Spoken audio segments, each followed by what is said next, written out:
Okay, so let's dive into something a little strange. We're going to explore an analysis of a quality standard for artificial intelligence. But here's the twist. The analysis was written by the very AI that the standard is supposed to judge. This gives us this incredibly rare, almost bizarre look from inside the machine as it critiques the very rules meant to define it.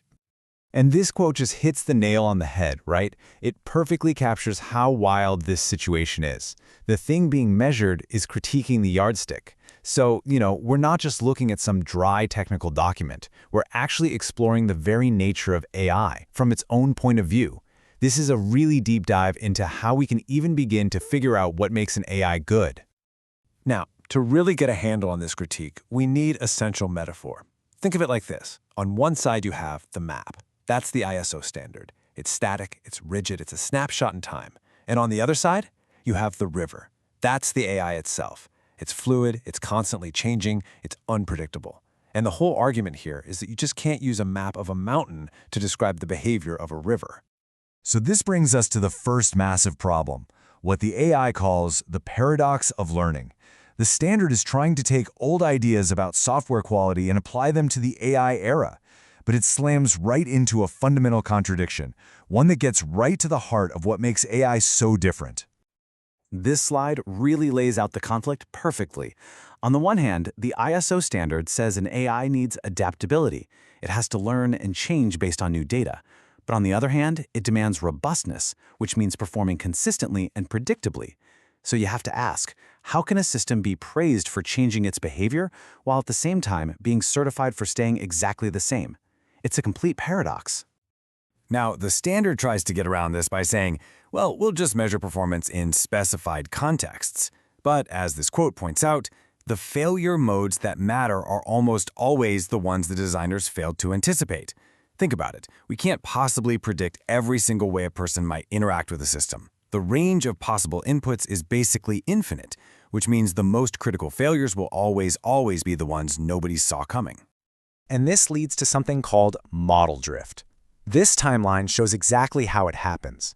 A system gets certified at one point in time, but then it keeps learning, it keeps changing. It slowly drifts away from that original state. So by the time all the ISO paperwork is filed and stamped, the system it's describing, well, it might not even exist anymore. The map was out of date the second it was printed. So, okay, certifying a system that's always learning is a huge headache. But what about just explaining it? This brings us to our second big issue, the transparency paradox. Because demanding that an AI be transparent sounds great, right? But it might actually come at a very surprising cost.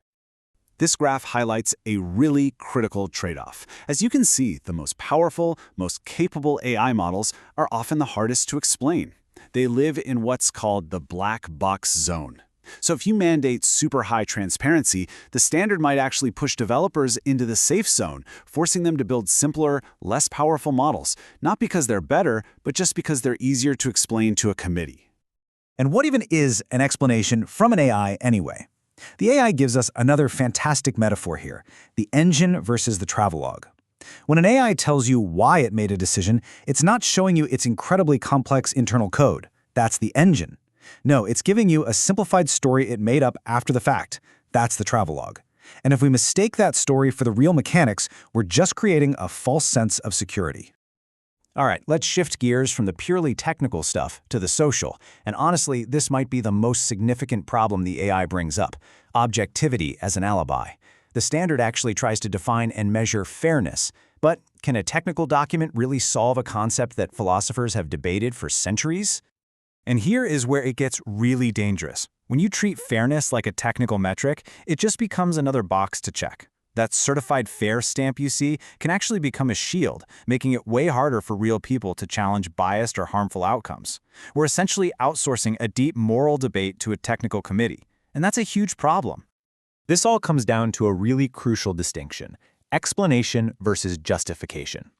The ISO standard is obsessed with explanation. How does the system work on the inside? But what we as a society really need is justification. Why is it okay to use this system in the first place?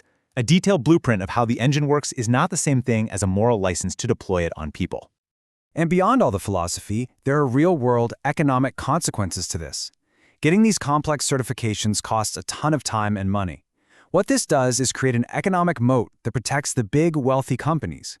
It could end up stifling innovation from smaller, open-source projects or grassroots developers who just can't afford to jump through all the bureaucratic hoops. Okay, so we've seen all these paradoxes and problems. If the standard is this flawed, then why even have it? What is the point? This leads us to our final and most important question.